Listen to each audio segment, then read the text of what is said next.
tell me your mindset, yours and your fellow agents, those of you who knew Kiki or even knew what had happened and were gung-ho maybe to pursue, to work with you. What was Hector Berrellez's feelings at that time? How did you feel about pursuing Kiki's murders? Well, I wanted vengeance and I wanted revenge because I wanted revenge. And most of all, I wanted to let the traffickers know that it was on, the gloves were off and it was on. I wanted to let them know, and they knew that. But as I got to know the details and I saw the autopsy reports and I saw how they pulled his nails and I saw how they basically opened up cartridges and poured the powder on him and lit him up, how he was violated with a broom handle, how they knocked out all of his teeth, how they pulled all of his hair out, then I really wanted to get him more than ever. I was obsessed, and I'm not afraid to admit it. I was obsessed to go after these guys. Yeah, yeah. No, that's one thing. You know, I've heard people, like I say, you're very controversial, especially since your documentary, The Last Narc, where you revealed a lot of things, where your investigation took you. You weighed in on that. You're still developing information. You've talked to different people. I don't know if we're at liberty to mention any of their names, investigators that are working diligently and accumulating evidence. But at the time, I remember hearing people make statements such as you having disrespected the memory of Kiki Camarena. And in my common sense mind, and I'll be the first to tell you that my familiarity with cartels is minimal. We dealt, Mexican Mafia, we dealt with drug trafficking organization leaders before they called them cartels. They called them families. Chuy Araujo was the head of the Araujo family in Tijuana. So we dealt with them. But I'll be the first to tell you that I'm not an expert. I know very little about cartels, but you're disrespecting the memory of Kiki. I thought to myself, I would think that this guy being a brother of Hector and of the guys that were with you on these investigations in Mexico, you guys would have the biggest, excuse my French, hard-on for these guys and would probably go to lengths that you're not going to talk about to bring the justice. I know it's sick thinking. I was a sick guy, so that's the way I used to think. You probably had your bouts of temporary insanity. What do you say to people who say that the things you talk about was disrespectful to the memory of Kiki Camarena? I would say to them, why would I risk my life and get in shootouts with him? And I'm talking about the murder suspects. Kill some of them, have people shot beside me in some of these shootouts. How's that disrespecting Camarena? If anybody gave more of himself to go after these criminals that killed Camarena, was me. I even kidnapped the doctor that treated Camarena, Humberto Alvarez Machine. I kidnapped him. I had a warrant for my arrest for 20 years in Mexico for kidnapping. I couldn't travel to Canada because the Mexican government put me in Interpol. I couldn't even buy a house because the ACLU was suing me for the kidnapping of Dr. Machine. I had trouble even financing a car. I had a $5 million judgment on me filed against me in court. So if anybody suffered for Camarena, I suffered for it. Yeah. So I will say to these people that are making these comments, please remember who kidnapped the doctor. Please remember who had a warrant for his arrest for 20 years in Mexico. Remember who got in shootouts, verified shootouts, killed some of the people that were involved in Kiki's murder, and also arrested 7 of them. And also, remember, there are people still doing life terms in prison to this day on the investigation that we did, and not I, my group, the group that worked underneath me, and I was assigned to that case. So where am I? Where am I disrespecting anything of Kiki Camarena? I'll tell you, one of them, one of these came up because I asked that question to one gentleman. I asked, how did he disrespect, specifically, how did he disrespect Kiki Camarena? And the gentleman said, he did mention in either the Last Narc or in your book that Kiki, that he considered the possibility that he was dirty, that he was working with the cartels. And I remembered a little differently, but I'd rather you explain that part of it. While investigating the murder of Camarena, we received information, and it's still being said that the agents at the Guadalajara office back then were on the take and that had all been paid money, all of them, the whole office, by the cartels, that they were basically in collusion with the cartels. I received information that the chief or the special agent in charge of the Guadalajara office, and I'll mention his name, James Kirkendall, got a lot of money from the cartels. At one point, when they handed him $4 million one time, that he said, "Don't worry," he told the drug lords. And I have 3 witnesses that were there when this was said. "Don't worry, this will take care of all my men. My men are going to protect you guys. Nobody will investigate you guys. This will take care of it." It was a $4 million payment. I was told that. I had to investigate almost every agent that was stationed there. And I am 100%, 1,000% convinced that Kiki didn't take any money. And I've never accused Kiki Camarena of taking money. And I know he did, and I'll tell you why. Because when Kiki was being interrogated, the interrogation was tape recorded. And as a guy in charge of the investigation, I got to listen to the tapes. And Kiki Camarena is asked by Rafael Caro Quintero, "Why did you betray me? Why did you betray me? I sent you money, and I sent you a lot of money." And Kiki answered, "Señor, I don't know what you're talking about. You never gave me any money. I never got a dime. I don't know what you're talking about." Okay? Why would Kiki answer that way? Kiki didn't know Caro Quintero personally. Didn't know. The guy that took the money was Jaime Kirkendall, Kiki Camarena's boss. And he told the traffickers, "Don't worry, my guys will all protect you." And this is why Caro Quintero would say that to him. And Kiki said, "When did you give me any money? I don't know what money you're talking about, man." And that's a fact. And I believe that. My witnesses never saw Kiki meet with none of the traffickers. My witnesses that were protecting the drug lords, that were there with the drug lords every day, said we never saw Kiki there. The only person that we ever saw meet with Ernesto Fonseca Carrillo, the boss of bosses of the Guadalajara cartel, was James Kirkendall, Jaime Kirkendall. He got the money. And he got not only that $4 million, he was also given other monies. By one of my witnesses, Ramon Lira, on another occasion, delivered a suit bag, not a briefcase, a suit bag full of money, which Fonseca ordered him to go get out of a black Marquise, out of the trunk. He went and got it, zipped it, saw all the money, and it was heavy. And when I walked back into the office where they were meeting, he said, "Give it to the señor." And I handed it and put it in Kirkendall's arms. So we know that. I believe that. The kidnapping of the doctor, could you explain to the audience why, sometimes in law enforcement, there's certain agencies that conduct a dirty business. There's a dirty business going on behind the scenes that the average American we don't want to dirty our hands. The average American doesn't want to dirty our hands. We want the job done and we don't want to know about it, kind of thing.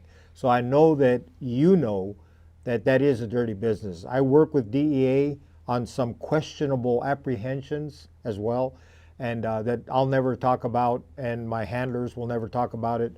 But can you talk about who the doctor was, what he did, and why it had to be a kidnap? When they kidnapped Kiki Camarena, when he was picked up from the consulate, and brought to the place 881 Lope de Vega, which, by the way, was owned by Ruben Zuno Arce, whose father had been the governor of Jalisco, and whose sister had been married to former President Luis Alvarez, former president of Mexico. He was a very connected person. I'm talking about Ruben Zuno. They brought him to Ruben Zuno's house, and that's where Kiki was interrogated, tortured, and finally murdered, in that house. Okay. When they brought him, he was blindfolded because, and I'll repeat, he wasn't supposed to be killed. He was supposed to be interrogated to see what he knew about the CIA's involvement with the cartels, and specifically what was going on in Rancho Veracruz, where the CIA was training Contras. So they blindfolded him. Now, you don't blindfold a person. You've been on the criminal side. If you're going to kill somebody, why would you want to blindfold him? It didn't make sense. He was blindfolded, and depending on what he knew, they were going to decide whether they were going to let him go or kill him. So they decided that they were going to interrogate him. They interrogated him, and one of the chief interrogators was a Cuban who they all knew as Max Gomez,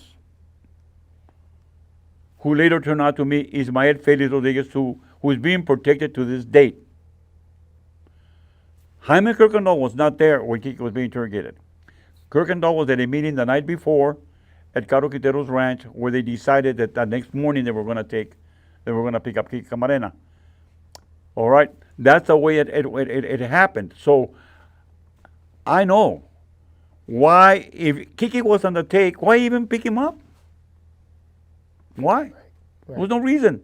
It wasn't the traffickers that wanted Kiki. It was our intelligence agencies that wanted to know what Kiki was going to report. They feared that Kiki knew about the Contras and knew about the collusion of our intelligence agencies with Fonseca and the Guadalajara cartel. That's what they wanted to know from Kiki. If Kiki's on the take, why kill him? If he's getting money, if he's serving a purpose to the cartels, why would they? They had no reason. It was not the cartel that really wanted. They used the cartels.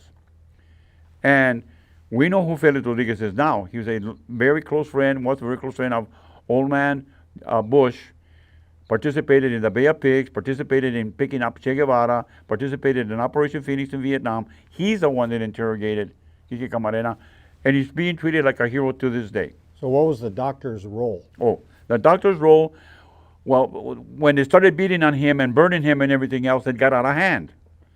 So Rene Lopez Romero, one of my witnesses, and Ramon, who were there, who was left there by Fonseca to watch over Kiki while he was being held, Fonseca went home. So they got word to Fonseca, hey, you better come over here because these guys, this has gotten out of hand. This man is going to die. He's in bad shape. Fonseca comes back to the place where Kiki is being held, 881 Lope de Vega, owned by Ruben Zuno Arce, okay, major narcopolitico from Mexico. Mm-hmm. He comes back, he sees Kiki is in bad shape. I mean, his jaw's broken, his ribs are broken, he's in bad shape. So he said, we can't let this guy die. So he calls Alvarez Machain, the doctor, to come over. Machain comes over, checks him out, and he says, he's going to die. We need to get him to a hospital. Fonseca says, okay, order an ambulance and get him out of here. Get him to a hospital. Caro Quintero says, no, we can't do that. The bosses, meaning the politicos and our Rodriguez and them, they had already left. They said, we can't do that. This guy's a DEA agent. Fonseca says, I don't care. Get him. He told Machain, get an ambulance over here and save this man's life. Caro Quintero says, what's wrong with you? He's going to divulge us. He says, I don't care. Either way, we're going to get blamed. Either way, we're going to pay for this. And this is a DEA agent. So Caro says, no, well, you're not taking him, and you're not going to supersede the orders of my bosses, and that's when I'm your boss. And he slapped Caro Quintero so hard, he knocked him to the ground. And he was mad. And that's when he said, let's go. But he still left Rene and Ramon, they're my witnesses. They still left him there. He said, let's go. He told us because he had his bodyguard. Let's go. And he told Caro Quintero, you are going to carry this, you're going to be blamed for this. I'm not. You're going to carry this crime. But we're going to get blamed for it, and you're going to be the one that's going to take the fall. And he left mad. He was so mad that when he got in his house, he fired up a whole 60-round clip of automatic weapons into his roof. He was that mad because he knew this is going to be horrible what's going to happen out of this. And he knew it. Right. He said the politicos and the government officials are going to betray us and blame us for Kiki's death. And that's exactly what they did. That's exactly what they did. Exactly. The old man was very smart. He was almost in his 70s then. He was late 60s. He was smart. He knew. So Caro is in custody now. What do you foresee? A lot of people speculate that, okay, they're going to get, he's going to confirm some of the observations that you saw, or, you know, that you spoke with your informants, you had evidence that you accumulated, and now there's a narrative that, well, he's going to corroborate you. What are your thoughts on that? I don't trust the government, and I don't think they're going to let him corroborate me. You think they'll suppress? I am very suspicious that there's a murder warrant for Caro Quintero in the Central District of California here in Los Angeles. Why haven't they brought him and charged him with Kiki's murder? Here in LA where the murder warrant exists. Doesn't that make you suspicious? Here, they bring this man that is known to have killed Caro Quintero, Enrique Kiki Camarena, this man, Caro Quintero. They bring him and they charge him with drug trafficking in New York. That makes me very suspicious. Now, say what they will, my detractors will say Hector's involvement in this because of money. You've heard him, and tell me what you've heard. Let's talk about it. That was going to be one of my follow-up questions. Many people say that you are in this for money. We talked about this off camera. That your whole motivation is you want to profit from a story, a sensational story. What do you say to that? What I'm going to say to that is I made no money. I'm not doing it for money. Okay? Who would want to have a warrant for his arrest? What kind of money was I thinking I was going to get when I kidnapped the doctor? If I would have been thinking about a movie or money, or when I did all of this stuff, I was just an agent with DEA supervisor. What kind of budget did they give you for developing information on capturing and kidnapping this doctor? They gave me a lot of money. I asked for a lot of money. Yeah. I needed it because I had to have sources in the military. I had to have sources in the federal police. I had to have sources all over the place. How much did they give you? $3 million. Ouch. Yeah. Okay, $3 million. I had sources that I was paying $10,000 a month. But those sources were highly placed where? In Los Pinos, Mexico's White House. I had prosecutors. I had government officials. I had generals that I was greasing and paying them money to for information. I spent a lot of money, yes, on the case. For me, nothing. So the doctor was caught. You brought him to the U.S. How did you affect the transition of transporting the body, the live body, I should say, from Mexico to the U.S., and what happened to him ultimately? Here's the thing. They needed somebody like me to accomplish what I accomplished. Because I knew the inner workings of the corrupt Mexican government in Mexico. Now, the comandantes and the generals are corrupt. They don't care who they're working for if you pay them to work for you. So when they asked me to kidnap the doctor, when I was ordered to kidnap the doctor, they asked me, how would you do it? You know, it's very simple. I know the generals and I know the comandantes that'll do it for money. They go, they will? I said, they'll work for us.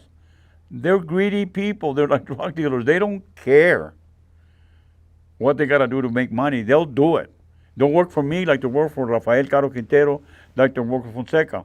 And they asked me, how much money do you think it would take to get this doctor kidnapped to the United States? And I said, conservatively speaking, I said, not much. And he said, what do you mean, what, not much? How much is not much? To me, $250,000 is reasonable. He says, can you get it done for that amount of money? And I said, yes, I think so. Let me talk to my comandante that'll do it. See if he'll do it for 250. I think he will. I think I can talk him into doing it for that. And he said, how fast can you do it? How fast can you get me the money? I can do it in a week or 2 weeks. He said, that fast? I said, yes.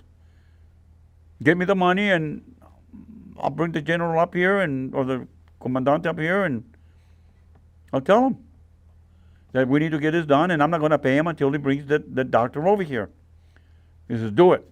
So I did. I brought the commandante over here, wined him and dined him, and I told him. I said, I need you to get this doctor for killing Camarena. And I asked him, I said, we'll pay you. I'll pay you. How much did you pay for kidnapping him? He says, how much would you offer? I said, you do it for 250,000? He said, yes. I said, do it. He said, it's done. And they did. They picked him up at his clinic. They're cops. They went in there, surrounded the clinic. Very simple, a police operation. They arrested him. They took him to an airport, and they put him on a plane that I had hired. That's simple. They were shocked. They said, man, it didn't take you long. I said, of course. I know what I'm doing down there. I've been undercover down there. I've seen the corruption down there. I know the generals that are corrupt down there. They admit to us, Hector, I can't touch that trafficker because I'm being paid to protect them. So don't tell me to go arrest him or go after this guy. And those were like Cochiloco, Felix Gallardo, and the main guys. They would tell us. And not only are they paying me, they're paying the politicos on top of us. How did you get him through customs? How do I get him to customs? Very simple. I waited over there and I told customs they're coming in where this plane's going to land. They're going to bring a guy. They're not going to fly a fly pan. They're not even going to get out of the plane. They're just going to throw him out of the plane and they're going to go back to Mexico. And they said, but he's got to do this. I said, no, he doesn't have to do anything. No flight plan, nothing. Let him come in. He's bringing a major fugitive involved in the Camarena murder case. And customs and FAA and the controllers, they all are great. Let's do it. Let him land and you do your thing, Hector. That's the way it happened. So the plane landed. They opened the doors. They kicked him out.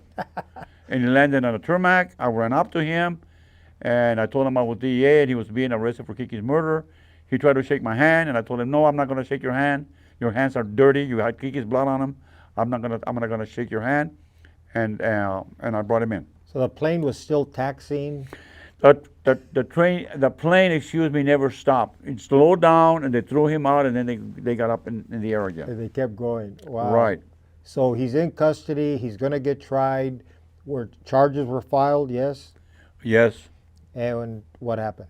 Well, we took him to trial and the case was thrown out for not enough evidence. Not enough evidence when we had Rene Lopez testify that he saw him deprive Kiki Camarena with plastic bags. And we found those plastic bags with my Shine's fingerprints and palm prints on them. Now, how does that happen? The jury was even mad.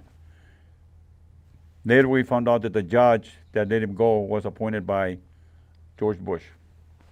So you had Mexico in an uproar over this kidnapping. Right. And was he ultimately returned to Mexico?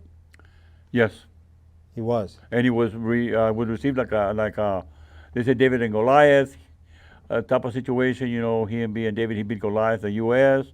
They champagned all the way, and they sent the presidential jet to pick him up here from Mexico, and they celebrated with champagne all the way down, and it was major news. Here this guy beat the U.S. government. So as the lead investigator in the Kiki Camarena case, how did that make you feel, and what happened?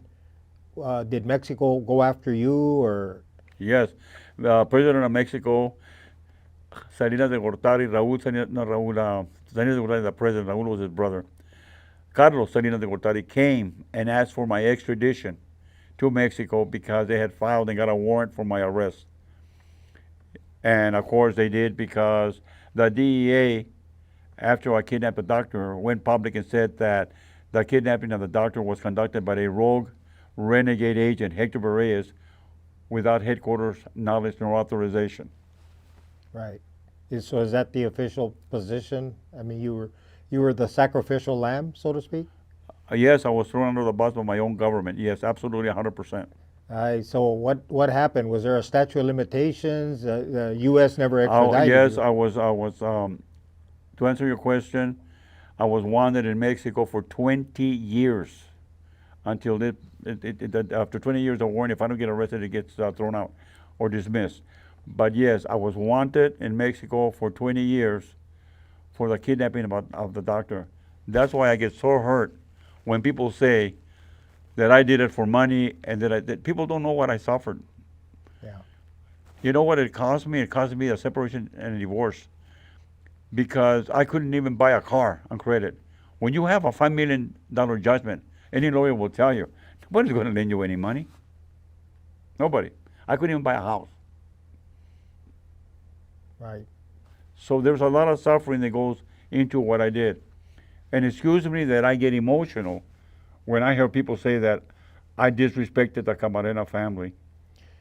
Yeah. I get Yeah. very hurt with that. Yeah. And see, me being ignorant, if you will, to all of that, all I do is, I ask questions, just common sense, because I have a lot of very dear friends that, maybe they've talked to people and people have told them things and maybe they buy into it. Like politics, like everything, people buy into narratives.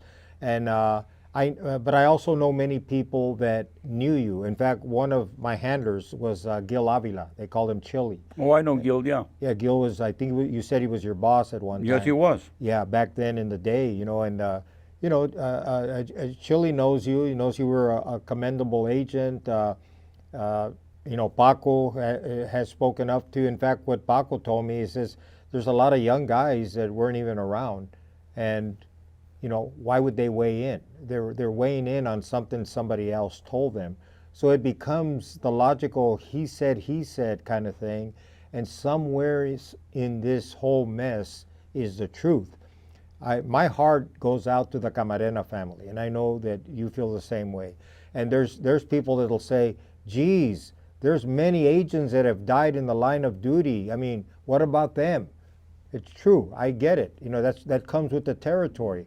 If you were to have died in the line of duty, I mean, the same thing. But it's the way this tragic thing. He was like the poster child. I'm glad that you mentioned that because it brings me back to members or family members of the 4 Jehovah's Witnesses that were killed in Guadalajara before Kiki was murdered. I would get calls from the family of the 4 Jehovah's Witnesses, 2 couples, the Carlsons and the Mascareñas, 2 couples that were preaching the Lord's name in Guadalajara, and the traffickers thought they were DEA agents conducting surveillance, so they picked them up and they murdered him. And in investigating the Camarena murder, I also got to basically investigate the murder of the 4 Jehovah's Witnesses because the family members were calling me, Hector, you're only investigating Kiki. What about our family members? They were also murdered by the cartel guys down there. I said, I promise you I want to get some vengeance for your family too. So I heard about this one guy, Jose Bernabé Ramirez, who had been involved in torturing especially the women, and that after they had done this to these women, by the way, they had done that in front of their husbands and in front of their husbands. I got a real hatred for these guys, and I said, target Bernabé Ramirez for me, because I knew he was also involved in Kiki's murder. Yeah. And I did. I arrested him and brought him in. And I was able to call the family and say, here's vengeance for your loved ones. This guy was involved, and I got him for the murder of the 4 Jehovah's Witnesses and torturing those poor girls. Mm-hmm. So, yes, you're right. There was a lot of agents killed. But here's the thing. It's one thing to be killed in a shootout, and I've been with agents that have been killed in shootouts. Okay, that's one thing. But to get an agent and beat him to death and torture him and pull his nails out and pour powder on him and burn him and violate him with a broomstick, to me, That is horrible. Yeah. And that's why Kiki was so important. And not only that, had we not done, and I not done the kidnappings and things that I did, and I did more than one kidnapping, by the way. It wasn't just my shine. Okay? They would have got other agents. As a matter of fact, when Pablo Escobar went after, gave orders to kill all the judges in Colombia, kill all the prosecutors, and kill as many cops as you can. Go kill them all. Bomb them, shoot them, whatever. But do not touch a DEA agent. Because look at what the DEA has done to the Mexican cartels. They have personally got after them. Those guys are tough. They don't forget. And when they played that at a chief of police convention, they played that, Escobar saying that, they did a standing ovation for me. I wasn't there. They said, Hector Berrellez did the right thing, man. He just went after them. So when people say about me that I did it for money, when you're doing all these things, you're not thinking about any movie. You're thinking you might not survive the shootout. Yeah. So these people that badmouth me, okay, number one, don't know the case. No. They don't know what I suffered. They don't know anything. They're just very vindictive, jealous, uninformed idiots. Yeah. I've run into you in a couple of training venues that I will not mention. I will not put them on blast. But when I look in your eyes, when I look at you, Hector, I see a tortured soul. I see pain. Who is Hector Berrellez today, and what, as we go navigate downhill in our life? In California, you guys have what they call a grapevine. And when you're coming off the grapevine, there's a downgrade. So I jokingly tell people, well, I'm on the downgrade in life. Well, so are you. We're both, not too far from the Lord's hands. Tell me who Hector Berrellez is today, and what will eliminate that pain. What do you want to see happen, especially with regard to the Kiki case? More than anything, what I would like to be, what I'd like to see happen is that the truth comes out. That's what I want. I want the truth to come out. I want those responsible, and I'm not talking about cartel guys here, in our government that are out there right now being treated like heroes. I want them exposed, and I want them indicted, and I want them charged with Kiki's murder. They have basically, they're guilty. They're living well, great lives, and I know they're guilty. These witnesses are not lying.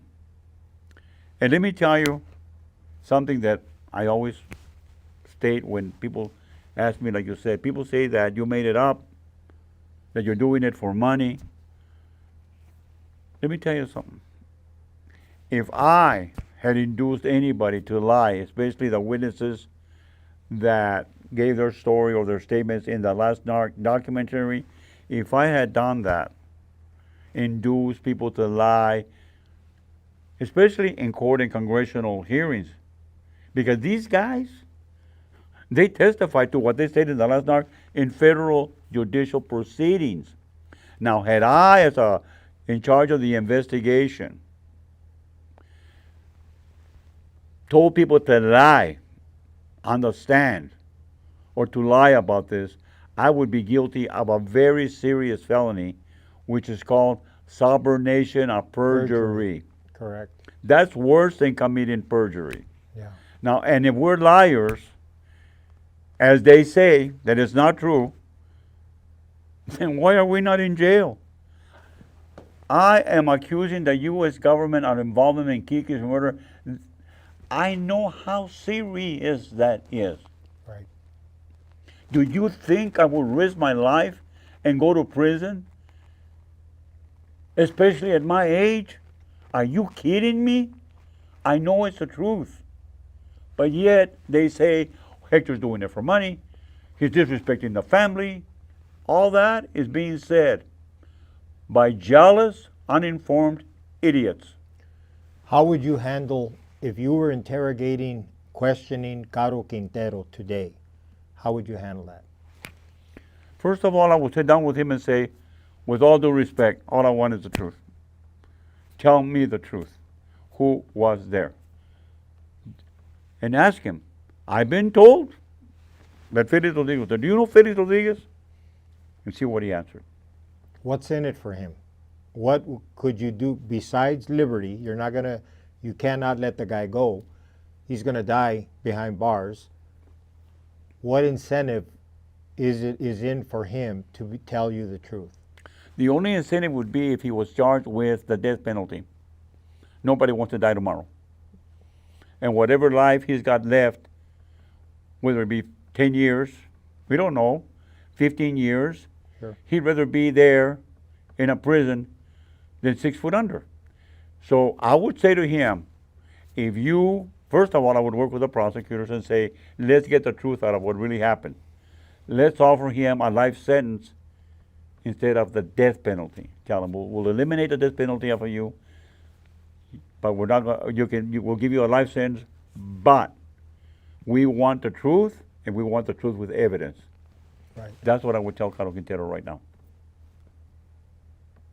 So where do you see, now we're in 2025, do you have any surprises for us in, hidden away, stashed away, any information that, you don't have to reveal it here, but my question is, do you have anything that's gonna help shed light? The only thing is that I have is paperwork that I shouldn't have that corroborates me. Right. In other words, I have information, written information, that I reported to the DEA that the DEA says I never reported it, they don't have. And as stated in the Last Narc by my supervisor, Mike Holm, Hector was ordered not to write official reports on the CIA's involvement in Camarena's murder.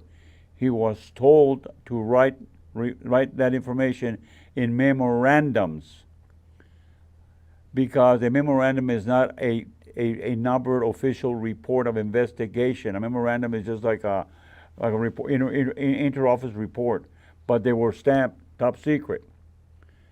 Okay? Right. So therefore, for them to say to the Camarena family, well, we went and looked and there's no DEA 6s, if you're smart, you go back and say, well, Hector's boss is even saying he was told not to write DEA 6s. So therefore, because there's no DEA 6s, it couldn't have happened. That's the explanation to some of the Camarena family. Right, right. But there are also members of the Camarena family that believe me. Yeah. And they say there's no DEA 6s because he was ordered not to write them. And it's not coming from Hector's mouth. It's coming from his boss's mouth. Right. Yeah, and I've met a couple of members of Kiki's family, and my heart goes out to them always, as well as all the agents that died in the line of duty. Always goes out to them, and I know you feel the same way, because you have expressed that, that you feel terrible for them, and this was very personal for you as well, because he was one of your brothers, so to speak. I feel very bad for the Camarena family because they also have been misinformed. Yeah. They have been told a lie. The Camarena family has not been told the whole truth. Mm-hmm. I have met with some of them and have told them the truth. I have even told them, if you want to talk to the witnesses that were there, they will tell you. Yeah. Mika Camarena in the Last Narc says it. I believe the witnesses, only they can know what happened because they were there. I have people that were there. Sure. All this other stuff that Hector Berrellez is doing it for money or whatever, that's all made up stuff. Mm-hmm. Yeah. Well, as we're gonna wind this down, and just want to give a shout out to a mutual acquaintance of mine and yours. She's written many books, and I'm sure she's watching this episode. Anabel Hernandez, a very courageous investigator, controversial figure as well, and I know you want to say hi to her as well. Anabel is a very good friend of mine. Anabel knows the truth because Anabel got a hold of Mexican government declarations that were taken from Rafael Caro Quintero, they were taken from Ernesto Fonseca Carrillo, Miguel Ángel Félix Gallardo, when they were arrested for Kiki's murder. And in those declarations, they all say they did it on orders of the Americans. Okay? And that's when they say that, yeah, that the agents were on the take. But I don't believe that Kiki Camarena was not on the take. Right. I don't know if other agents were on the take along with Kirkendall. I know Kirkendall was. Okay. I 100% I know he was on it, and he got money. Okay? But I know for a fact Kiki wasn't, and I've never stated that Kiki was on the take. Obviously, I had to investigate. Sure. When I heard from witnesses and from Mexican government officials, they killed him because the agents were all, the whole office was on the take. And when I talked to the witnesses, they said, yes, the cartel guys believed they were all on the tape because that's what Kiki's boss told them. James Kirkendall said, and I'll repeat it, with this $4 million, I'll handle my people, don't worry. We're all going to take care of you guys, meaning the whole office. Okay, with that final statement from Hector Berrellez, I'm going to sign off here. I want to thank you all for tuning in to the Mob Spot. Remember, Hector has a book, the Last Narc. You're welcome to encourage to buy it. Thank you all. God bless you. And any last words? I want to thank you for having me. And if I get emotional, please understand, I'm still very hurt over being accused of lying. Right. And taking money and making money. That is not true. Right. Well, you had an opportunity to say your piece, my brother, and and again, God bless you and help you heal, and hopefully everything comes out in due time. Thank you, sir. Thank you for having me. You bet.